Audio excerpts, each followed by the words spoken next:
بدناش تحبيط، بدناش تخبيط.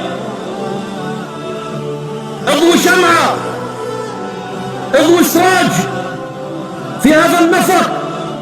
الأمة عاشت سنين في نفق مظلم، تعيش تحبيط تثبيط،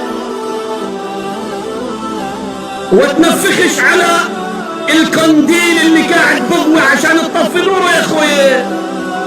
لا تنفخ على القنديل اللي بضوي قاعد مشان تطفي نوره. القناديل قناديل قاعدة بتحاول تضوي قدام الناس، ليه بتنفخ قاعد مشان تطفي انوارها؟ انا بوعدك على كل حال انه هاي القناديل مش رايحة تنطفئ. تعرف ليه؟ لانه زيتها اللي مسروج منه يوقد من شجرة مباركة ممتدة وممدودة، أصلها ثابت وفرعها في السماء.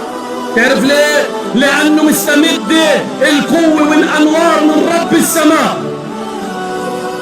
فندكلكم يا أخوة، وربما كثير من الناس يستمعون هسه عبر الموجات، شعبنا بخير، أمتنا بخير، وشبابنا أسياد الملاح.